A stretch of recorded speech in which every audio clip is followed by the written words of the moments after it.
Hello friends, स्वागत है आप सबका हमारे इस यूट्यूब चैनल BHU कॉन्सेप्ट के ऑनलाइन लर्निंग प्लेटफॉर्म पे। मेरा नाम कृतिका सिंह है। मैंने इस साल BHU MA एंशिएंट हिस्ट्री से ओवरऑल 56 रैंक हासिल की है। तो वहीं मैंने इलाहाबाद यूनिवर्सिटी में टॉप 5 में जगह बनाई है।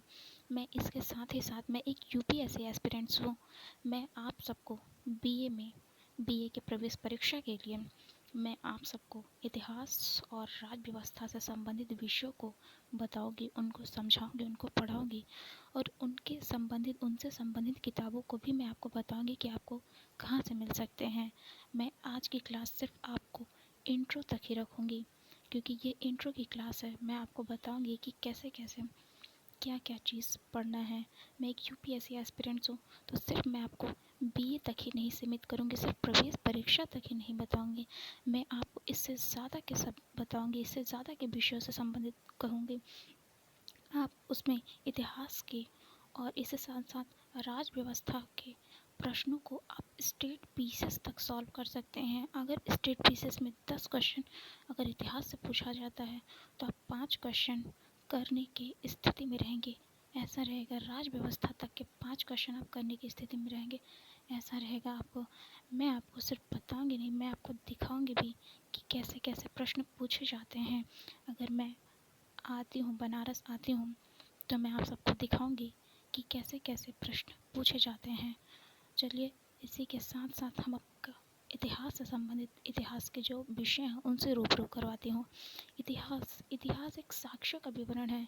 इतिहास अतीत का अध्ययन है, लेकिन सिर्फ अतीत का अध्ययन इतिहास नहीं कहा जाता। इतिहास वो होता है जिसमें हम अतीत के रहस्यों को समेटते हुए प्राचीनता में रहस्यों को समेटते हुए भविष्य में आने वाले चिंताओं को अपने सामने से हटा सकते हैं।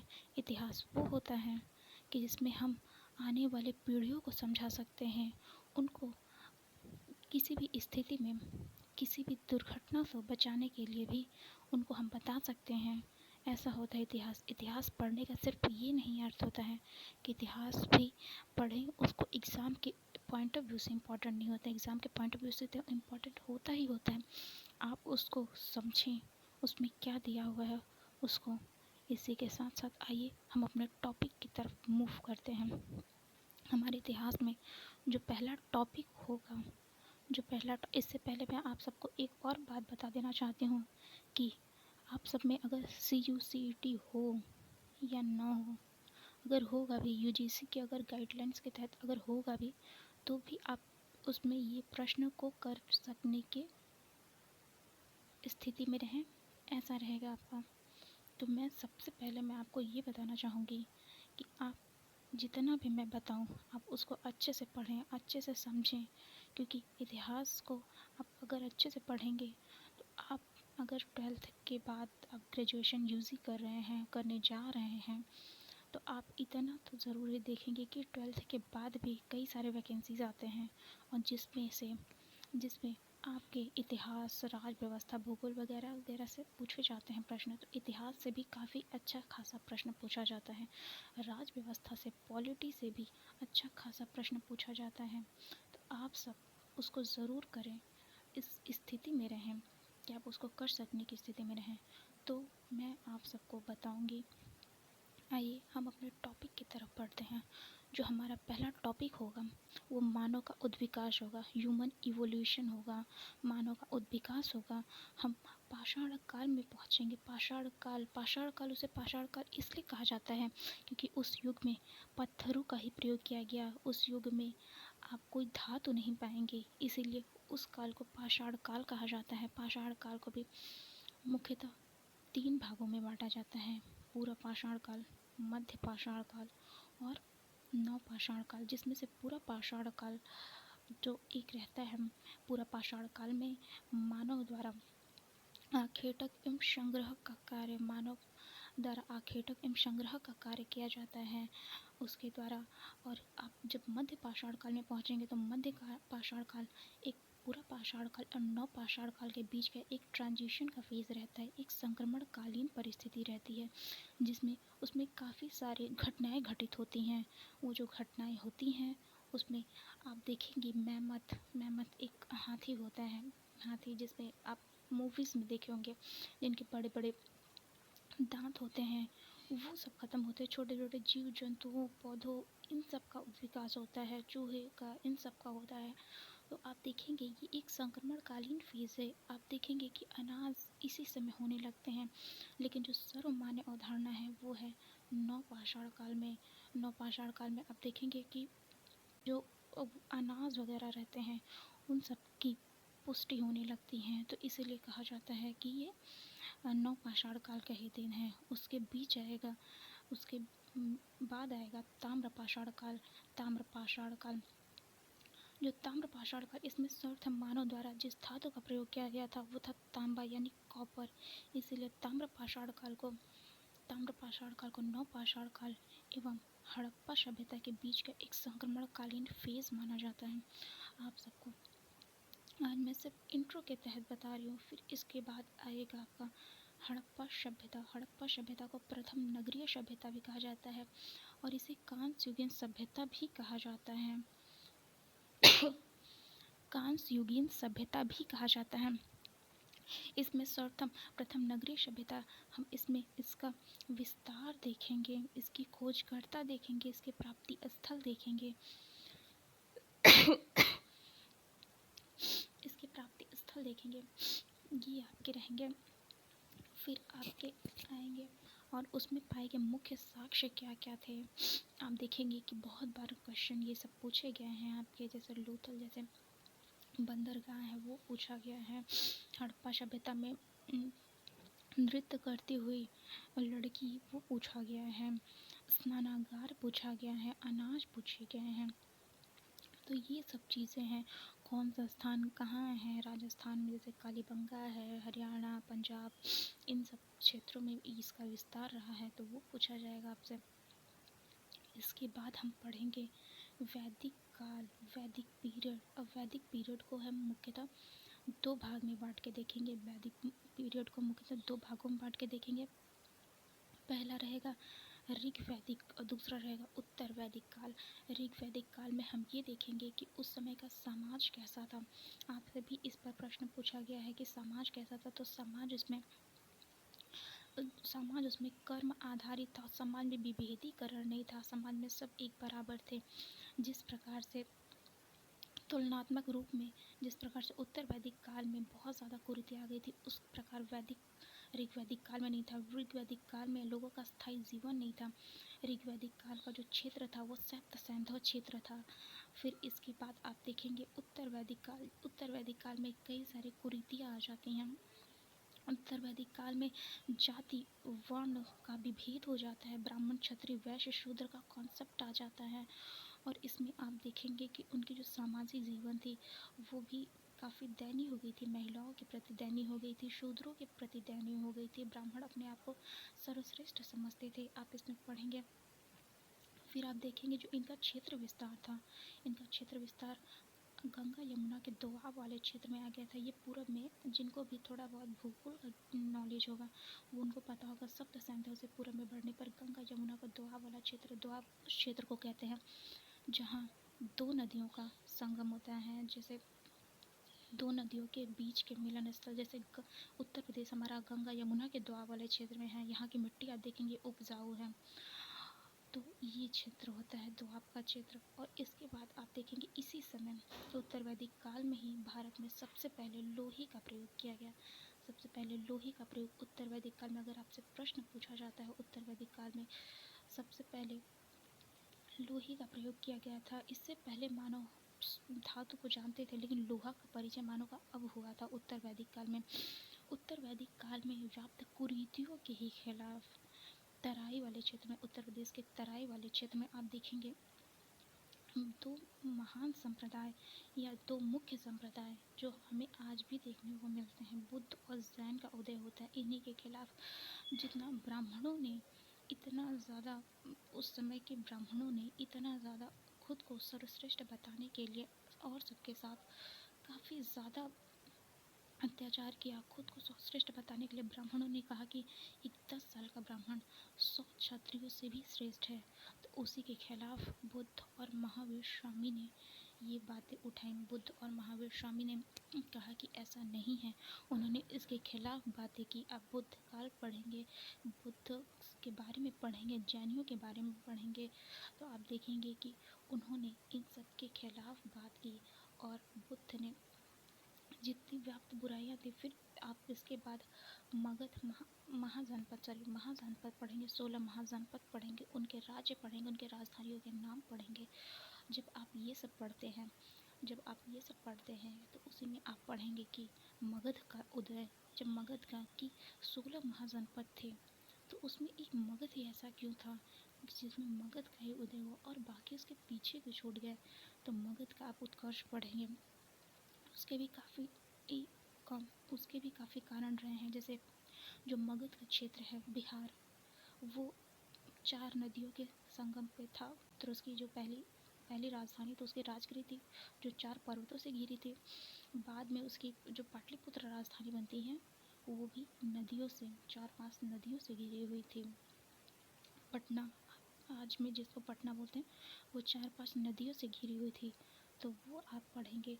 जब आप मगध का उदय पढ़ेंगे तो आप देखेंगे उन्हीं सब क्षेत्र में आप देखेंगे क्या बोलते हैं, हर्यक आएगा। हर्यक वंश के संस्थापकों के आप नाम पढ़ेंगे, उनके द्वारा किए गए कार्य आप पढ़ेंगे। हर्यक वंश में आप पढ़ेंगे बिंबिसार, अजातशत्रु, उदयन वह शासक था जिसने पटना को अपनी राजधानी बनाई थी।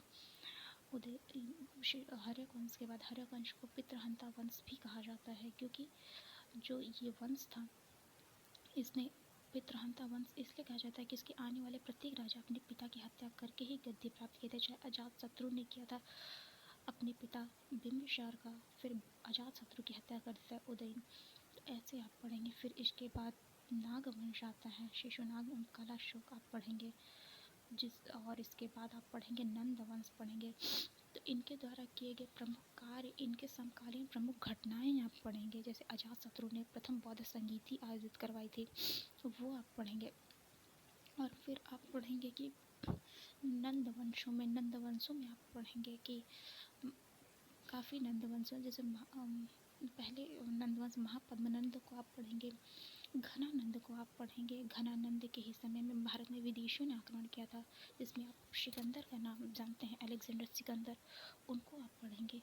जब उनको भी पढ़ाएंगे, हम ही पढ़ाएंगे आपको, तो आप उसमें देखेंगे सिकंदर का भारत पर आक्रमण होता है। जब सिकंदर का भारत पर आक्रमण होता है तो यहाँ पर अंतिम यही रहते हैं नंदों में। फिर इसके बाद भारत में एक जो अखंड भारत की संकल्पना होती है, उसके तहत भारत में चंद्रगुप्त मौर्य ने शासन किया। चंद्रगुप्त मौर्य को आप पढ़ेंगे। मौर्य कालीन जो है उसको आप पढ़ेंगे, मौर्य को पढ़ेंगे। चंद्रगुप्त मौर्य, बिंदुसार, अशोक, इन सबको पढ़ेंगे। चंद्रगुप्त मौर्य के ही प्रधानमंत्री थे चाणक्य, इनके बारे में हम आपको बताएंगे। इनके बारे में पढ़ने के बाद आपको मौर्योत्तर काल, शुंग, सातवाहन, महामेघवाहन वंश, इनको बताया जाएगा। जैसे शुंगों ने ही मौर्य के अंतिम शासक बृहद्रथ की हत्या करके 185 BC में गद्दी प्राप्त की थी, ये हम आपको बताएंगे। इनके बाद जब मौर्योत्तर काल, मौर्योत्तर यानी मौर्य के उत्तर, लेटर मौर्य, जब ये ख़त्म होता है तो फिर से भारत में गुप्तों का उदय होता है। फिर से भारत में गुप्त साम्राज्य का उदय होता है, जो मौर्य के बाद फिर से एक लंबे समय तक रहते हैं और जिनका क्षेत्र विस्तार भी काफ़ी लंबा रहता है। जब आप मौर्य गुप्तों को पढ़ेंगे तो गुप्तों में हम पढ़ेंगे, फिर उसके बाद उनके द्वारा किए गए प्रमुख शासक कौन कौन से थे, उनके द्वारा किए गए कार्य कौन कौन से थे, उनके दरबारी कवि कौन कौन से थे, अब ये पढ़ेंगे। जैसे चंद्रगुप्त द्वितीय जो थे, विक्रमादित्य, उनके दरबार में 9 रत्न थे, आप उनको पढ़ेंगे। उन्हीं के शासनकाल में विदेशी यात्री आया था, चीनी यात्री, आप फाहियान, उसको पढ़ेंगे आप। इन सबको करने के बाद जब हम फिर गुप्तोत्तर काल पढ़ेंगे, गुप्तोत्तर काल में भी पढ़ेंगे। इसके बाद हम हर्षवर्धन काल पढ़ेंगे। गुप्तोत्तर काल की ये एक व्यवस्था थी कि गुप्तोत्तर काल, गुप्त काल जितना ही अपने आप को स्वर्ण युग, भारतीय इतिहास का स्वर्ण युग गुप्तोत्तर काल को कहा जाता है। लेकिन आप फिर देखेंगे कि जब इसका बाद में गुप्त के शासकों ने, मैं आपको छोटी सी घटना बताती हूँ, गुप्त के शासकों ने, गुप्त जो शासक थे उन्होंने अपने समय में इतने ज़्यादा भूमिदान ब्राह्मणों को, इस समय ब्राह्मण धर्म अपने उदय क्या चरमोत्कर्ष पर था, ब्राह्मण धर्म अपने चरमोत्कर्ष पर था, मतलब काफ़ी शीर्ष पर ब्राह्मण धर्म था। इस समय के शासकों ने ब्राह्मणों को काफ़ी भूमिदान दिया, इतने ज़्यादा भूमिदान दिया कि वो सामंती हो गए। सामंती एक ऐसी व्यवस्था होती है जिसमें हम आपको बताएंगे कि उनके द्वारा उस पर कार्य करवाया जाता है। सामंती वैसा होता है, बंद अर्थव्यवस्था की संकल्पना आई। और आप देखेंगे इसी समय जब फाहियान आता है तो फाहियान लिखते हैं कि इस समय के लोग कौड़ियों का प्रयोग करते थे। जो मुद्राएं थे वो लोकल लेवल पे कौड़ियों का प्रयोग किया जाता था। बंद अर्थव्यवस्था वो होती है जिसमें निर्यात और आयात पर प्रतिबंध लगा रहता है, बाहर से कोई संपर्क नहीं होता है।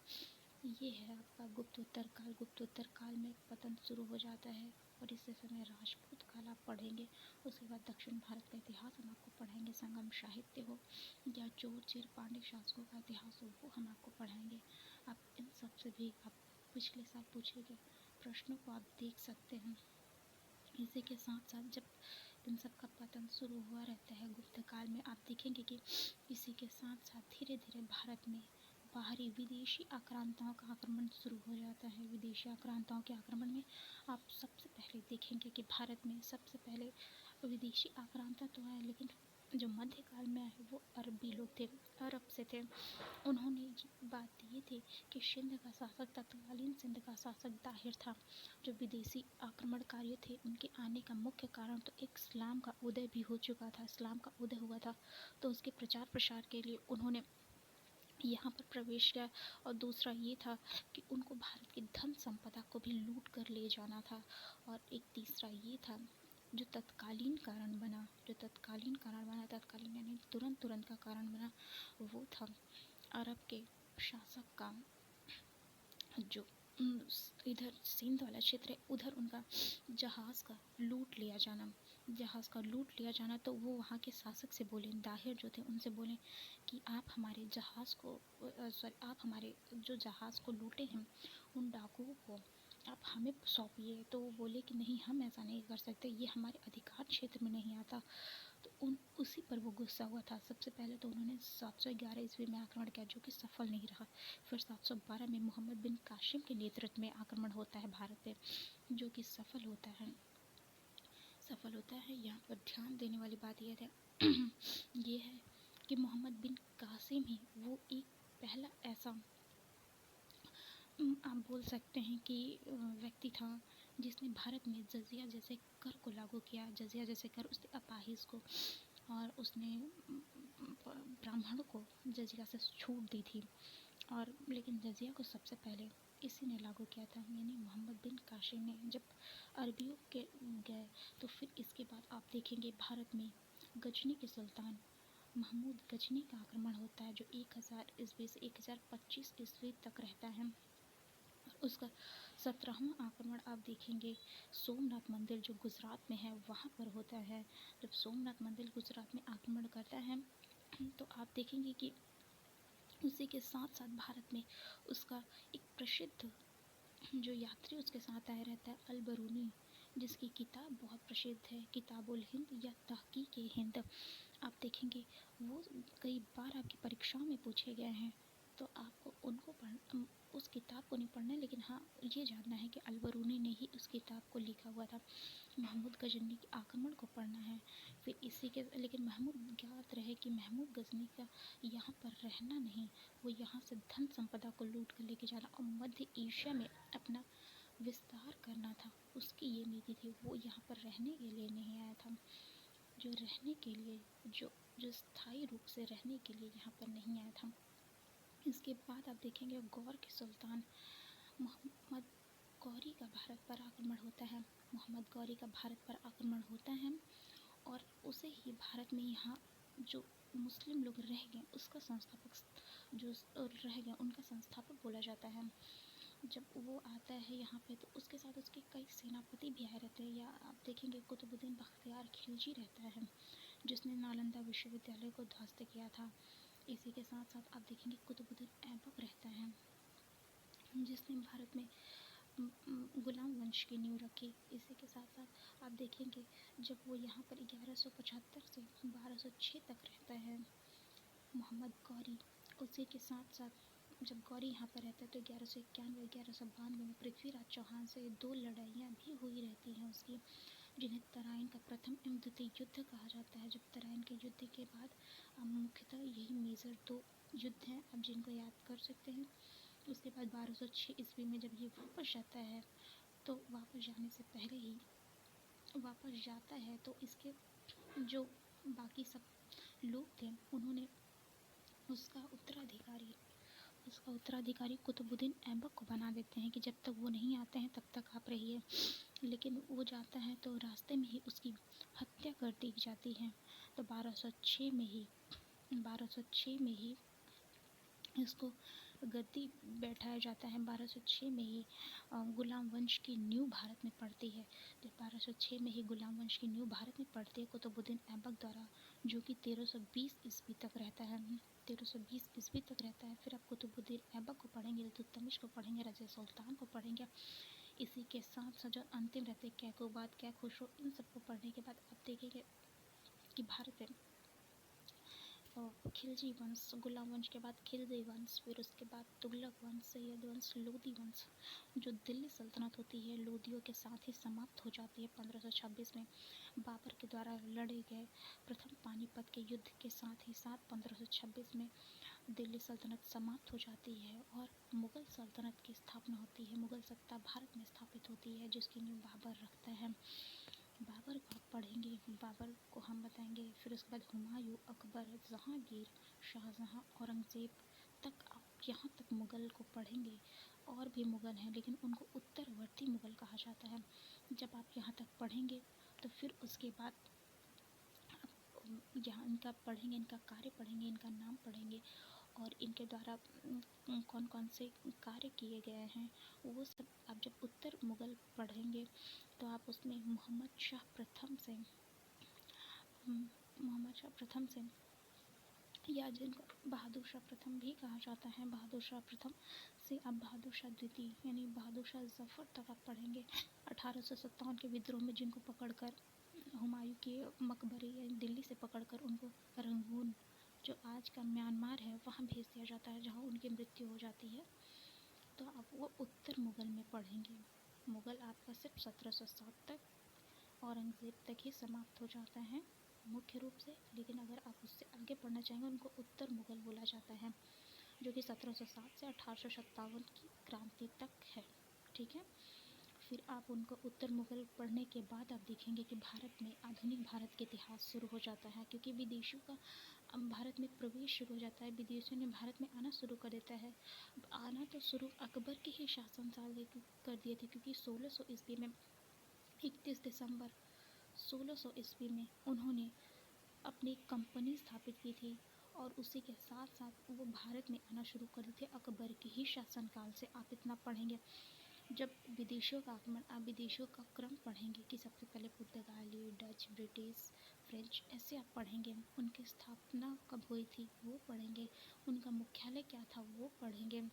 उसके साथ साथ आप पढ़ने के साथ साथ उनके द्वारा लड़ी गई लड़ाइयाँ, और सिर्फ अंग्रेज ही इतनी कंपनियाँ आई विदेशियों से यानी यूरोपीय देश से, तो उसमें अंग्रेज ही ऐसे क्यों थे कि जो अंग्रेज ही सफल हुए और सब क्यों नहीं, उसके भी कारण हैं। तो आप इन सब को पढ़ने के साथ साथ जब आप इन सब को पढ़ेंगे तो आप पाएंगे कि उसमें काफ़ी कारण थे जो उसको सफल बनाने के लिए एक प्रेरक की भूमिका निभाते हैं। जब आप इन सब को पढ़ने के साथ साथ मैं आपको बीच में सिख धर्म को भी बता दूंगी, जो सिख के 10 गुरु थे उनको बारे में मैं आपको बताऊंगी। इन सब के साथ साथ आधुनिक भारत का इतिहास, आधुनिक भारत के इतिहास में ये सब पढ़ने के बाद आंदोलनकारी जो प्रवृत्तियाँ थी, घटनाएं थी, वो हम आपको पढ़ेंगे स्वतंत्रता संग्राम से संबंधित। उसी के साथ साथ हमारा ये टॉपिक ख़त्म होता है, हमारे इतिहास से संबंधित प्रश्न ख़त्म होते हैं और यहीं से जहाँ से भारत स्वतंत्रता की आज़ादी की अलख जगती है, भारत जहाँ से स्वतंत्र होता है 15 अगस्त 1947 से, इसी के बाद से आप देखेंगे कि भारत में इसी के बाद से भारत में आप देखेंगे कि जो संविधान होता है उसकी पृष्ठभूमि बननी शुरू हो जाती है। संविधान की पृष्ठभूमि बननी शुरू हो जाती है। जब तक आप एक सब्जेक्ट से दूसरे सब्जेक्ट को लिंक नहीं करेंगे तब तक आप समझ नहीं पाएंगे। जब भारत में संविधान की शुरुआत होती है, क्योंकि संविधान तो जब तक भारत आज़ाद हुआ था उससे पहले भी मांग की गई थी, अल्पसंख्यकों को अधिकार और सामाजिक आर्थिक उनको अधिकार मिले, महिलाओं की स्थिति में सुधार हो। तो ऐसे काफ़ी बातें थी जो स्वतंत्रता आंदोलन के समय लोगों द्वारा कही गई, विभिन्न फ्रीडम फाइटर्स द्वारा कही गई, नेताओं द्वारा कही गई, जिसमें ये कहा गया कि हम ऐसा करेंगे अगर भारत आज़ाद होता है। तो जब भारत आज़ाद हुआ तो उनको करने की समय आ गया था, उनके नीतियों के निर्धारण का समय आ गया था। तो उसी के लिए भारत में संविधान का बात किया गया, भारत में संविधान सभा, इसी के साथ साथ संविधान की रूपरेखा तैयार की गई, जिसका प्रारूप यानी ड्राफ्टिंग कमेटी के अध्यक्ष डॉक्टर BR अम्बेडकर जी बनाए जाते हैं। उसी के साथ साथ उनके 7 और मेंबर थे। और उसके बाद ऐसे संविधान की न्यू आप पढ़ेंगे, बैकग्राउंड ऑफ कॉन्स्टिट्यूशन। उसके बाद उसमें काफ़ी जो अनुच्छेद है हम आपको वो बताएंगे, जो मुख्य अनुच्छेद है जो आपके एग्ज़ाम के पॉइंट ऑफ व्यू से इम्पोर्टेंट है। प्रेसिडेंट, वाइस प्रेसिडेंट और उसके बाद प्राइम मिनिस्टर, ये सब आप पढ़ने के बाद आपको पार्लियामेंट बताया जाएगा। ये सब पढ़ने के बाद जो आपको मुख्य UPSC हुआ या ये इलेक्शन कमीशन ऑफ इंडिया हुआ, फाइनेंस कमीशन हुआ, इन सब के सिर्फ मुख्य जो इनके संबंधित अनुच्छेद हैं वो बताया जाएगा और इनके अध्यक्षों की नियुक्ति कैसे होती है वो बताया जाएगा। आप अगर इतना कर लेते हैं तो आप स्टेट PCS तक के भी प्रश्न आप करने की स्थिति में होंगे, ये हम आपको गारंटी देते हैं। अगर जितना हमने आपको बताया अगर आप इतना करते हैं तो इसी के साथ साथ हमारा ये जो पूरा हमने ड्राफ्ट किया था वो ख़त्म होता है। और अगर हम बनारस आएंगे तो आप सबसे ज़रूर मिलेंगे। खैर आप सबसे मिल तो नहीं पाए, आप सबसे बात नहीं कर पाए, लेकिन चलिए फिर ठीक है, थैंक यू।